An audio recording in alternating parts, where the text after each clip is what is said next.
Tervetuloa mun ensimmäisen YouTube-vlogiin. Tai no itse asiassa tää ei ole mun ensimmäinen vlogi. Mä olen ennen vlogannut, mutta vain englanniksi. Mutta mulla on lähiaikana ollut kauhean ikävä sitä, että pääsee puhumaan suomea ja suomen kieltä. Joten mä halusin aloittaa mun YouTube-kanavan niinkö puhtaalta pöydältä ja tehdä sitä vaan suomeksi. Mä olen tosiaan Taru ja mä asun tällä hetkellä Lontoossa, joten mä tuun jakamaan paljon mun elämää täällä Englannissa. Ja sit kaikkea muuta, mitä mä oon meneillään ja mun mielenkiinnon kohteita. Että tää tulee olemaan semmonen hyvin sekavalainen kanava eri aiheita. Että tervetuloa tänne, jos tää on sun ensimmäinen video, mitä päädyt katsomaan täällä. Tänään on keskiviikko. Mä haluan, että sä tulet vaan viettää mukaan tämmösen perusarkipäivän, että miltä mun elämä näyttää täällä Englannissa. Niinkö hyvin tavallinen päivä. Mulla on tänään työpäivä. Mä teen töitä etänä, teen täysin kotota töitä. Ja sitten töitten jälkeen mulla on missivalmennus. Mä oon tehnyt nyt missikisoja vähän päälle vuoden. Mä oon kisannut täällä Englannissa ja sitten viime vuonna mä hain Miss Suomen ja tänä vuonna Miss International Finland-kilpailuun. Mutta itse asiassa mä haluan puhua tästä aiheesta enemmän myöhemmin, koska mä kärsin todella pahasta ahdistuksesta noissa haastattelutilanteissa, minkä takia sit ei ole tullut saatua paikkaa siellä Miss Suomi tai Miss International Finland-kilpailussa. Ja se on ollut semmoinen tosi iso pettymys, mitä mä oon lähiaikoina joutunut käsittelemään ja myös käsittelemään, että mistä se oma kammo johtuu. Mä oon itse asiassa opiskellut teatteria, mä oon tehnyt teatteria yli 10 vuotta, mä oon valmistautunut näyttelijäksi teatterikorkeakoulusta, eli ei ole kokonaan kyse siitä, että mä pelkään esiintymistä, vaan jostain syystä nimenomaan nämä missikisojen haastattelut niin oikeasti aiheuttaa sellaisen kauhean paniikin mun kehossa. Mitä mulle ei ole ikinä tullut teatteria tehdessä, niin mä olen tätä joutunut paljon pohtimaan lähiaikoina. Paljon joutunut käsittelemään semmosia pettymyksiä lähiaikoina, niin mulla on ollut lähiaikoina hyvin matala mieliala.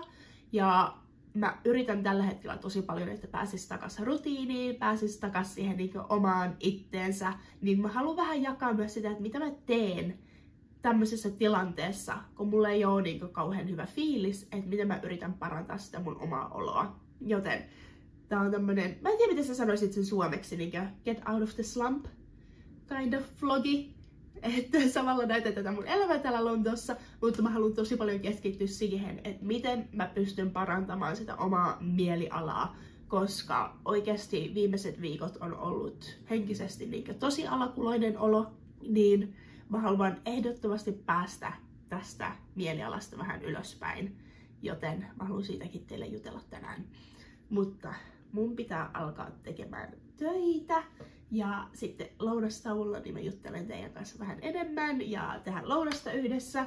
Mulle itse asiassa tuli just mun ruokatilaus, koska mun dieetti lähiaikoina on ollut hiukan kyseenalainen. Koska silloin kun mulla on alakuloinen fiilis, niin mä helposti yritän alkaa syömään herkkuja ja sen kautta saada itselleni parempaa fiilistä. Joten meidän tämän päivän suunnitelma on get on track with that diet, koska se on nyt all over the place. Näköjään ei suomen kielikään toimi, että tulee vaan finglissinä kaikki. Mutta mä haluan päästä takaisin mun normidiettiin, joten tämän päivän agenda on se, että yrittää syödä mahdollisimman hyvin, käydä vähän lenkillä, tehdä mun missivalmennus. Mä en ole itse asiassa jutellut mun valmentajan kanssa sit mun Miss International Finland haastattelun jälkeen. Eikö itse asiassa me facetimattiin, koska me ollaan myös kavereita, niin me facetimattiin sen jälkeen vähän enemmän alkaa puhumaan, että miten tästä eteenpäin, koska mä haluan edelleen missikisoja tehdä.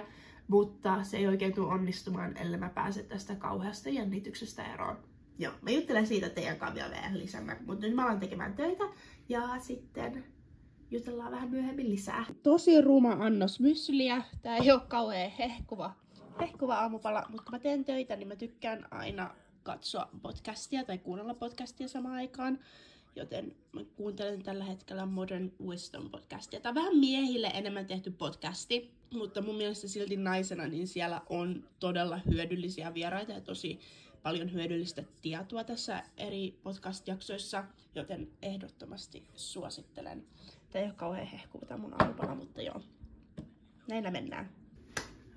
Okei, aika mennä lounastauolle ja mä lähden käymään kävelyllä. Tuolla näyttää olevan aika synkkä ilma. Siis oikeesti se on jo kesäkuu, mä en ymmärrä missä mun kesä on. Pari päivää sitten oli tosi hieno ilma. Eilen oli ihan kauhea tuuli ja vesisade ja nyt tuolla on aika tummaa taas. Mennään käymään kävelyllä. Mulla ei ole yhtään motivaatiota tehdä töitä tänään. Niinkö ihan hukassa kaikki motivaatio, ihan hukassa kaikki motivaatio yhtään mihinkään. Mua ei yhtään kiinnosta mennä lenkille, mua ei yhtään kiinnosta syödä hyvin. Tiedättekö, välillä on niitä päiviä, että on pakko tehdä, vaikka ei kiinnosta. Koska mä tietenkin uskon siihen, että on tärkeää kuunnella sun kroppaa ja antaa itselle lepoa, kun sitä tarvitset. Mutta joskus sun pitää myös luottaa siihen kunnon hyvään discipline. Että oikeasti asettaa itselle niitä rajoja ja sääntöjä ja pysyy niissä, vaikka ei siltä tuntuisi. Mä tiedän, että on semmoinen aihe, missä kaikki ei ole ihan samaa mieltä, mutta mun mielestä on todella tärkeää harjoittaa itsekuria ja todella tärkeää, mitenköhän sen sanoisi, no itsekuria se, että vaikka ei kiinnosta lenkillä, niin sen lenkillä käydään. Jos ei kiinnosta syödä hyvin, niin pitää syödä hyvin. Niin totta kai on myös tärkeää pitää hauskaa. Mä oon ihminen, joka käy paljon ulkona. Mä tykkään pitää hauskaa, mutta mä yritän, että mun arkielämä on semmoista, että mä noudatan semmoista tiettyä rutiinia. Mutta mä itse asiassa just viestittelin mun kaverin kanssa, koska maanantaina mä olen menossa Pitbullin konserttiin Lontoossa. Ja mä oon niin innoissani, siis ihan oikeesti mä oon odottanut tätä monta kuukautta. Koska viimeksi kun Pitbull oli Lontoossa, se meni ihan viral on TikTok. Ja kaikki on hehkuttanut sitä ja kaikki sanoi, että on ollut parasta. Ja mun kaveri oli siinä edellisessä konsertissa. Niin mä just tilasin mun, mikä tää on, bolt cap. Että mä vedän kunnossa sen Pitbull outfitin. Mä oon ihan sikainnoissani. Miten mä menin nyt itsekurista siihen, että mä olen selittänyt, että kuinka menossa Pitbullin konserttiin. Mut siis kun mä oon sitä mieltä, että on tosi tärkeää pitää hauskaa. Mä tykkään käydä ulkona, mä tykkään käydä trinkeillä, mä tykkään käydä reissussa, mä tykkään pitää hauskaa ja elää myös semmoista elämää, että ei oo niitä sääntöjä ja ei oo sitä itsekuria. Mutta mun mielestä on tärkeää, että sit tasapainona se arkielämä on semmoista vähän suunniteltumpaa ja on se, että on ne hyvät elämäntavat. Mutta sit se ei saa mennä siihen niin ekstriimiin, ettei anna itsensä nauttia elämästä. Et mulla on tosi tärkeää se, että mä näen mun kavereita ja mä käyn ulkona ja mä käyn mun poikaystävän kanssa ulkona. Ja mä tykkään ulos menemisestä, mutta mä myös tykkään rutiinista. Ja nyt se rutiini on vähän hukassa. Se on aika hukassa. Ja en mä kyllä kauheasti pitänyt hauskaakaan lähiaikoina, kun on ollut vähän alakuloinen fiilis. Me käytiin viikonloppuna Liverpoolissa, koska me ollaan itse asiassa muuttamassa kuukauden päästä Lontoosta Liverpooliin. Me käytiin viikonloppuna Liverpoolissa, mikä oli tosi kiva, että pääsi vähän ulos syömään ja vähän reissuun. Mutta mä en oo nähnyt kavereita vähän aikaa. Mitä mä valehtelen? Mä just perjantaina kävin dinnerillä kaverin kanssa. Mä en edes muista, että mä oon mitäkin tehnyt. Ei, itse asiassa kävin perjantaina dinnerillä, mutta se ei ollut silleen, että me mentiin ulos, se oli vaan dinneri. Mutta tää Pitbull, tää tulee olemaan yksi iso juhlailta. Mä oon tosi innoissani. Joo, mä lähden käymään lenkillä ja sitten lounasta ja takas tekemään töitä. Tää on siis kyllä tosi kaunista tää alue, missä me asutaan tällä hetkellä. Että on tosi rauhallista, tosi turvallista. Niin mulle kyllä tulee kauhean ikävä, kun me kuukauden päästä muutetaan pois. Koska täällä on niin ihana käydä lenkillä. Eikä kattokaa kuin nättiä. Mä tykkään kauheasti asua täällä Lontoossa, mutta tästä on vaan tullut niin kallista, että vaikka meillä on varaa asua täällä, niin se tuntuu niin ison rahan haaskaukselta, että kuitenkin voitaisiin säästää ne rahat, mitä maksetaan vuokrassa. Niin sen takia ollaan nyt muuttamassa pois. Mä tulin just takas mun lenkiltä. Tuolla oli itse asiassa paljon parempi ilma kuin mä oletin. Se näytti aika kauhealta toi ilma, mutta itse asiassa siellä oli aika lämmin sit kun lähti kävelemään. Mutta tosiaan, me ollaan muuttamassa kuukauden päästä pois Lontoosta ja mulla on tästä jotenkin tosi sekavat fiilikset. Että mä oon asunut Lontoossa nyt 8 vuotta, joten totta kai Lontoo, se tuntuu mun kodilta. Se on mulle koti, se on paikka, missä mä oon kasvanut, missä mä oon asunut niin pitkään, missä mä oon rakentanut itselleni täyden uudenlaisen elämän. Kun mä muutin Lontooseen 19-vuotiaana, niin mä olin tosi ujo, mä olin tosi arka.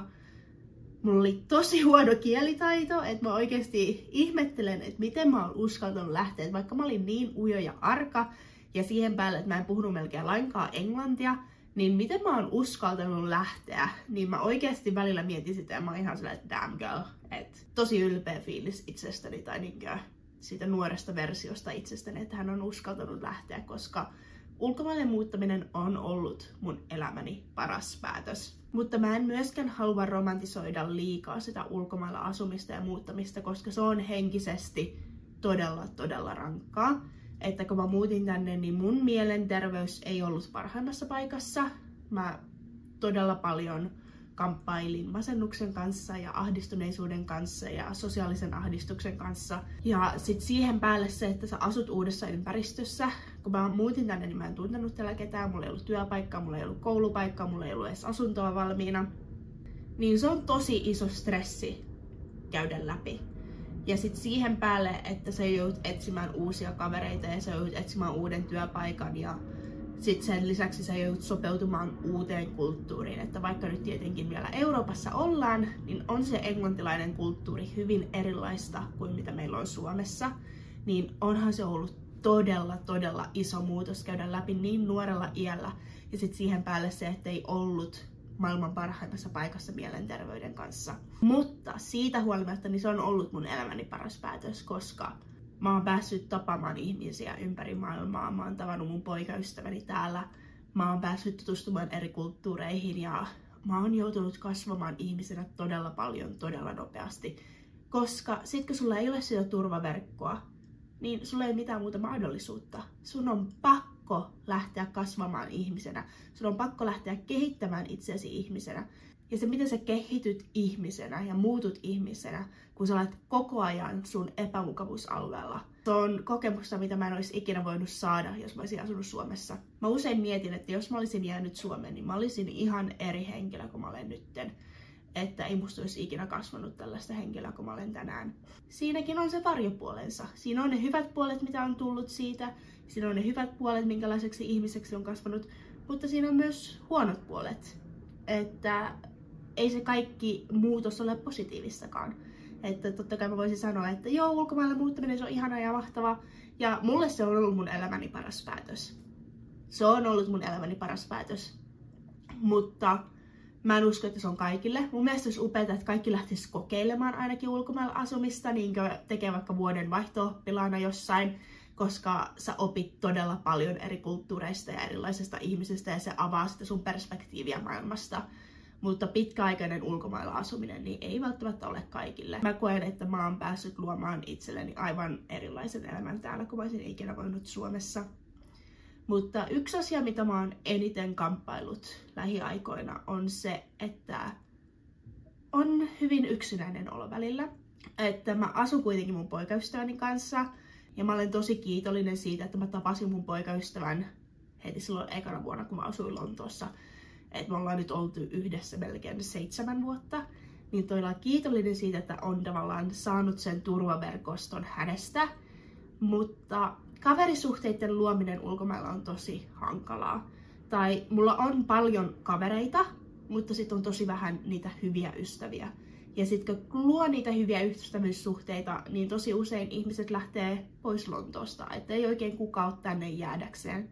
Että kaikki ne hyvät kaverit on nyt muuttanut pois Lontoosta ja ei ole semmosia niinku sydänystäviä oikein jäljellä täällä, niin se on välillä tosi yksinäistä.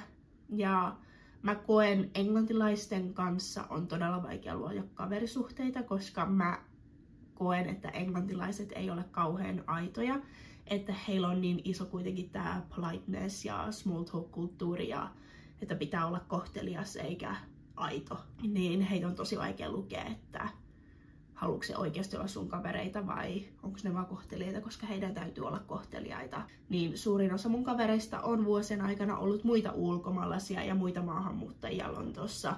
Ja mun poikaystävä on kanssa saksalainen, ettei hänkään ole täältä kotoisin. Niin mä en ole ikinä kokenut, että mä oon kauhean hyvä ystävystymään englantilaisten kanssa. Mutta sitten niiden kanssa, ketkä on muita maahanmuuttajia, niin usein he päätyvät muuttamaan joko toiseen maahan tai palaamaan sinne heidän kotimaahansa. Et tietenkin nyt on se hyvä puoli, että kun lähtee reissuun, niin mulla on sohvapaikkoja ympäri maailmaa, että voi mennä eri kavereiden luoksi yöksi. Mutta sitten tietenkin se on välillä vähän yksinäistä. Et on tosi paljon tuttuja ja kavereita, mutta tosiaan niitä sydänystäviä ei kauheasti ole tällä hetkellä, ketä asuisi täällä Lontoossa. Mutta mä ajattelin, että mä kuvaan pari TikTok-videota vielä, kun mulla on lounastaukoa jäljellä. Ja sitten tehdään vähän lounasta ja alkaa tekemään taas töitä. Mä just katon Summer House, oikeesti ihan paras TV-ohjelma ikinä, mutta mä oon tosi jäljessä näiden jaksojen kanssa, niin mä yritän catch up, että mä pääsen takas kärryille. Mutta joo, tehdään lounasta. Okei, tää on nyt kunnon tämmönen healthy lunch. Eli meillä on pataattia, sitten meillä on chickpeas, mä en tiedä mitä chickpeas on suomeksi. Sitten salaattia, oliiviöljyä, mausteita. Tosi yksinkertaista. Mä olen maailman huonoin kokki. Niinkö, mä en tykkää tehdä ruokaa, mä en tykkää laittaa ruokaa, mä en osaa laittaa ruokaa ja mä nyt yritän oikeasti vähän niinkö avartaa tätä mun maailmaa, että mitä mä ruokin itselleni joka päivä. Mitä mä ruokin itselleni, mitä mä Mulla on oikeasti vähän suomen kieli hakusessa. Mutta joo. Katsotaan, että onko tää syötävää vai ei. Tää on aika iso annos, niin mun vähän pelottaa. Tää on paljon enemmän kuin mä oletin. Mutta tää kyllä näyttää suht hyvältä. Tää näyttää hyvältä. Terveellinen ruokavalio. Takas kärryille. Nonnis, nyt on työt lopetettu tälle päivälle. Ja mulla oli just mun coaching call mun kauneuskilpailuvalmentajan kanssa. Mä oon tämän kanssa valmentajan kanssa nyt treenannut varmaan lähemmäs 1,5 vuotta. Et Englannissa on tosi tyypillistä se, että sä löydät itsellesi valmentajan kauneuskilpailuita varten. Et Englannissa on monia eri valmentajia. Mä löysin tämän vaan, koska mä halusin parantaa mun kävelyä Miss Suomi-castingia ennen. Ja kävin tekemässä hänen kanssa 1 kävelytunnin ja sitten sen jälkeen alettiin tekemään online niin Zoom-tunteja. Mä oon tosiaan viime vuonna hakenut Miss Suomi-kilpailuun ja sitten tänä vuonna Miss International Finland. Viime vuonna mä kilpailin täällä Englannissa semmoisessa kilpailussa kuin Miss Empower ja sitten Miss Supranational United Kingdom. Mutta mä koen todella pahaa ahdistusta niissä haastattelutilanteissa. Niin monta vuotta kuin mä muistan. Mä itse asiassa ensimmäisen kerran päädyin missivalmennukseen 17-vuotiaana. Mulla oli silloin mallitoimisto Helsingissä ja he pitävät missivalmennuksia, niin mä silloin ensimmäisen kerran päädyin missivalmennukseen ja halusin heti hakea Miss Suomeen silloin 18-vuotiaana. Ja tästä on nyt 10 vuotta. Mä en silloin lähtenyt hakemaan, kun mä en pystynyt päästä fyysisesti tarpeeksi hyvään kuntoon ja mulla oli tosi paljon ongelmia mun mielenterveyden kanssa, niin silloin päätin, että mä tuun odottamaan sitä. Ja sit muutenkin Lontooseen, niin se unelma vähän jäi tonne taka-alalle ja oli monta kertaa, että mä ajattelin, että kun mä saan koulut suoritettua, niin mä tuun olemaan liian vanha. Mut nyt on missikilpailuissa melkein kaikissa joko ikärajaa nostettu tai poistettu ne kokonaan. Mä vihdoinkin päätin pari vuotta sitten, kun mä pääsin yliopistosta, että nyt mä lähden oikeasti kohti tätä missiunelmaa. Ja mä oon tehnyt ihan kauheasti duunia sen eteen, että mä oon pystynyt parantamaan mun kävelyä. Mä oon tosi ylpeä, kuinka paljon mä oon kehittynyt ihmisenä, kuinka paljon mun kävely on kehittynyt. Mutta yksi, mistä mä en pääse ylitse, on se, että kuinka paljon mua jännittää ja ahdistaa niissä haastatteluissa. Et mä oon tehnyt todella ison työmäärän mun itsevarmuuden eteen viimeiset pari vuotta. Silti noissa tilanteissa, että kun mä kävelen sinne haastatteluhuoneeseen, niin esim. Nyt kun mulla oli se Miss International Finland haastattelu, niin mulla oli tosi suht rauhallinen olo ennen sitä haastattelua. Mutta heti kun mä kävelen sinne tuomareitten eteen, niin se olisi kuin mä olisin taas se 13-vuotias tyttö, kuka oli tosi kiusattu, kuka oli tosi epävarma ja kuka koko ajan joutui pelkäämään, että mitä muut sai hänestä sanovat tai miten muut häntä kohtelevat, kun mä kävin läpi tosi pahaa koulukiusaamista silloin. Ja se on ihan kuin siinä tilanteessa mä alan ajattelemaan ja tuntemaan niin kuin se 13-vuotias versiosta musta käyttäytyisi tuossa tilanteessa. Että esimerkiksi nytkin siinä haastattelussa, niin mua alkoi ahdistaa ja jännittää niin paljon, että mä en pysty kuulemaan mitään muuta kuin mun omat sydämen tykytykset, että oikeasti se sydän niin käy 100 miljoonaa tuolla rinnassa.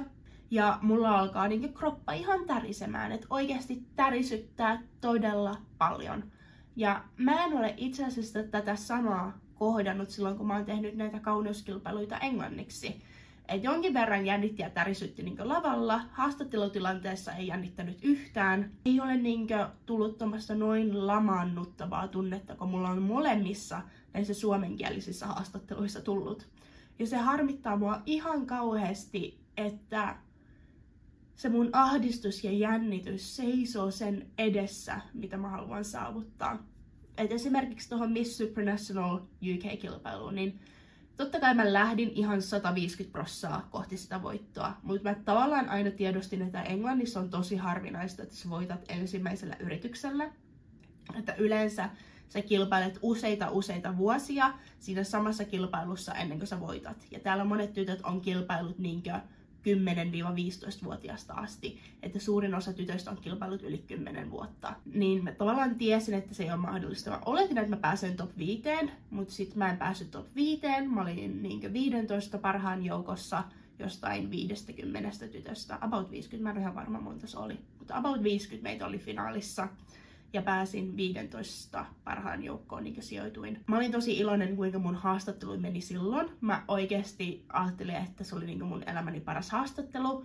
Lava-esiintyminen mua jostain syystä jännitti tosi paljon, mistä mä olin aika yllättynyt, koska mä oon tehnyt teatteria yli 10 vuotta.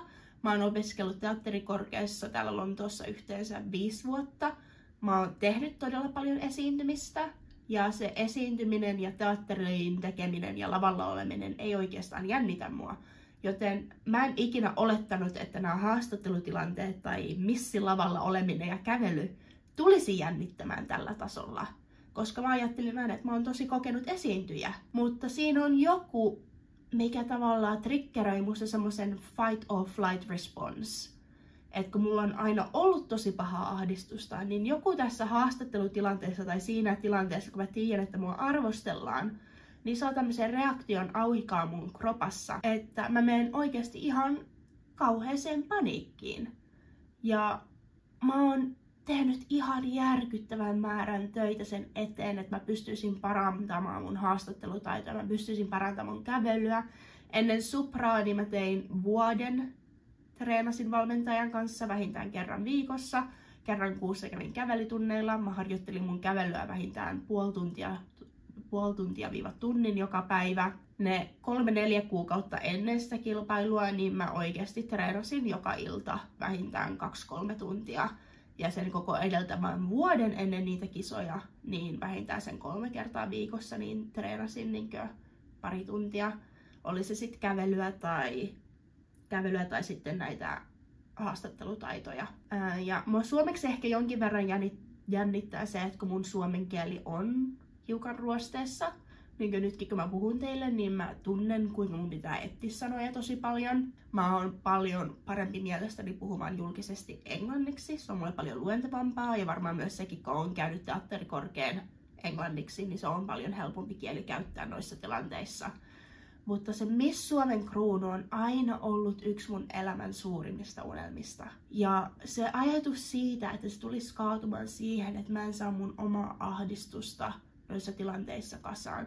Koska mä tiedän, että mulla on ne tiedot ja taidot, mitä Miss Suomelta vaaditaan hänen työtehtäviinsä. Mä tiedän, että mulla on valmius lähtemään sinne edustamaan kansainvälisesti, kunhan mä saan tämän mun jännityksen ja ahdistuksen kokoon. Niin nyt mä haluan vähän oikeasti ottaa aikaa ja miettiä, että mistä se johtuu, tai mä tiedän mistä se johtuu, mutta tavallaan löytää, että miten päästä sen ylitse. Jos jollain on jotain vinkkejä tähän, niin kertokaa mulle, koska mä en halua, että mun unelmat tulee kaatumaan tähän yhteen asiaan. Koska mä oon tehnyt niin paljon töitä niiden eteen pari viimeistä vuotta. Ja välillä tulee semmoinen olo, että onks mä niinku kauhean delusional, niinku kuvittelenko mä itsestäni liikoja, kun mä ajattelen, että mä voin pärjätä missikisoista, kun mä en pysty sieltä castingista päästä sinne semifinalistien tai finalistien joukkoon. Niin mä sit taas Englannissa, niin mä oon sijoittunut silleen suht hyvin. Et mä olin mun ensimmäisessä kilpailussa täällä niin toinen perintöprinsessa ja sit Suprassa mä olin 15 parhaan joukossa. Mitkä on kuitenkin niinkö suhteellisen kunnioitettavat sijoitukset miettien, että on mun eka vuosikokisa ja Englannissa tytöt kisannut 10 vuosia tai yli 10 vuotta ainakin. Niin mä mietin, että miten mä pääsen yli tästä mun ahdistuksesta, koska mä haluan olla missi. Mä haluan olla Miss Suomi. Mä haluan päästä edustamaan Suomea kansainvälisesti. Ja oikein niinkö harmittaa tosi paljon, että se oma jännitys ja se oma ahdistus tulee siihen tielle. Ja sit kun ei oikein tiedä, että miten lähtee asiaa muuttamaan. Mä uskon, että mä voin muuttaa sen. Se mulla on se usko, että mä uskon, että mä voin muuttaa asiaa, mutta mä en tiedä. Mä en ole ihan varma tällä hetkellä, että kuinka mä voin muuttaa sen. Ja se harmittaa tosi paljon. Se harmittaa tosi paljon ja se on aina tosi iso kolaus, kun sä teet tosi paljon töitä jonkun asian eteen ja sit se ei onnistu. Ja toinen mikä on se, että hävettää. Mä olin nytkin tehnyt haastattelun ennen tätä Miss International Finlandia ja puhunut, että kuinka mä oon menossa sinne ja mä haluan lähteä edustaa Suomea ja Japaniin ja näin edespäin. Ja mä olin tosi itse varma siitä, että mä pääsen sinne 10 jo parhaan joukkoon. Ja mä tein tosi paljon töitä sitä ennen sitä haastattelua ja valmistauduin tosi huolella. Mutta sitten siinä tilanteessa menee vaan niin paniikkiin, että kaikki se kova työ ja kaikki se preppaus niin menee vaan ulos ikkunasta. Se oikeasti hävettää, että kun Instagramissa näyttää, että kun tekee näitä missijuttuja, mutta sitten ei ikinä pärjää sillä tasolla, kun haluaisi pärjätä. Niin oikeasti se hävettää. Ja mä en tiedä mikä siinä on, että se julkinen epäonnistuminen hävettää tosi paljon. Vaikka mun mielestä meidän pitäisi kannustaa ihmisiä enemmän epäonnistumisiin, koska mitä enemmän sä epäonnistut elämässä, niin sitä suurempi mahdollisuus on se, että sä tulet oikeasti saavuttaa jotain elämässä. Musta tuntuu vaan, että mä halusin jakaa teille näitä mun tuntemuksia, mitä mä oon käynyt läpi. Ja tästä mä just puhuin ton mun valmentajan kanssa. Ja sit se, että onko se vaan, että pitää kisata enemmän, pitää hakea enemmän kokemusta, pitää hakea enemmän ehkä kokemusta niinkö jotenkin saada kokemusta siitä, että minkä tyyppisiä missikilpailut on. Tai vaan kilpailla pienemmissä kilpailuissa ensin. Koska mä haluan todella paljon päästä ylitse tästä kauheasta ahdistuksesta ja pelosta ja jännityksestä, mikä tulee noissa haastatteluissa esille, koska mä en halua, että se on se syy, että miksi mun unelmat ei voi tulla toteen. Niin, me nyt valmentajan kanssa puhuttiin vähän brändäyksestä ja näin. Mä tiedän, että mä haluan joku päivä hakea Miss Suomeen. Mä haluan kokea, että mä oon valmis. Ja mä haluan kokea, että mä oon valmis lähteä universumeihin. Että se on se suuri juttu, että mä haluan olla sillä tasolla, että jos mä voitan, niin mä oon valmis lähteä sinne universumeihin. Ja tällä hetkellä mä en koe olevani. Mä haluan olla niinkö melkein valmis paketti, kun mä hain Miss Suomeen. Niin mä oon nyt miettinyt, että mitkä on ne seuraavat kilpailut. Mä hain Suomessa pitsimissukilpailuun tänä vuonna. Mä odotan sitä päätöstä, että pääseekö top 20 joukkoon. Ja nytkin mä epäröin sitä, että haluanko mä kertoa teille, että mä oon hakenut pitsimissukilpailuun. Koska mitä jos mä en saakaan sitä semifinalista tai finalistipaikkaa ja mä oon taas mennyt kertomaan julkisesti, että hain tällaisen ja sit sitä epäonnistuu taas julkisesti. Ja se oikeasti hävettää. Hävettää niin paljon, että haluaa mennä sängyn alle piiloon. Mutta epäonnistumisen kautta oppii, epäonnistumisen kautta pääsee eteenpäin elämässä ja mitä enemmän epäonnistuu, niin paremmat mahdollisuudet on pärjätä elämässä. Nyt vaan pitää alkaa miettiä, että mikä on se roadmappi kohti sitä Miss Suomen kruunua. Miten mä pääsen siihen pisteeseen. Ja suurin asia on nyt päästä yli tuosta jännityksestä ja ahdistuksesta. Mikä on kyllä tällä hetkellä vähän sellainen kokoajan tunne, että mä tunnen koko ajan, että mua ahdistaa se tulevaisuus, että koko ajan innostuu jostain uudesta suunnitelmasta ja miettii, mitä haluaa tehdä elämässä ja sitten se suunnitelma ei tule toteen, niin se ahdistaa. Mutta mä ajattelin, että mä käyn vielä vähän lenkillä. Tuolla on tosi nätti ilma, käydä vähän kävelemässä ennen kuin tulee pimeätä, joten joo, siinä vähän mun ajatuksia teille. Mennään käymään lenkillä.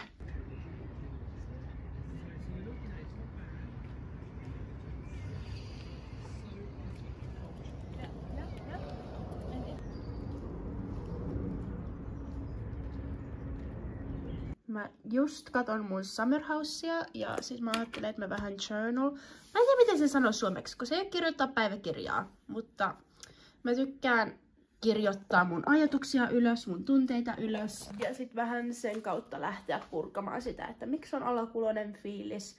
Ja sit myös yrittää vähän muuttaa sitä oman ajatuksen suuntaa siihen suuntaan, että olisi parempi fiilis ja motivointuneempi fiilis. Ja mä tykkään käyttää eri journal prompts käsitäkseni sitä. Ja mä lupasin vähän puhua siitä, että miten mä saan itselleni paremman fiiliksen, kuten tänään te olette nähneet, että mä oon käynyt 2 lenkillä. Lenkkeily on joku, mikä auttaa mua tosi paljon silloin, kun mulla on ahdistunut olo, silloin kun mulla on huono olo, niin mä tykkään lenkkeillä paljon. Sitten se, että mä oon yrittänyt syödä tänään mahdollisimman hyvin. Ja sitten toinen on just se, että kirjoittaminen auttaa, että oikeasti käsittelee niitä tunteita.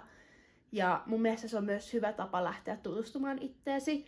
Ja mä tykkään käyttää tosi paljon journal prompts sen takia, että aina ei tiedä mistä kirjoittaa, niin välillä se, että sulla on joku kysymys mihin vastata, niin auttaa sua löytämään uusia puolia itsestäsi. Toinen, mitä mä tykkään tehdä, mitä mä teinkin aiemmin tänään, kun mä tein töitä, että mä kuuntelen Self-Improvement podcast. Eli johonkin aiheeseen liittyen, minkä kanssa mulla on ollut ongelmia, tai sitten joku ihminen, joka on tosi menestynyt heidän elämässään, että kuuntelen heidän haastatteluitaan, koska mun mielestä voit oppia paljon muiden ihmisten kokemuksista.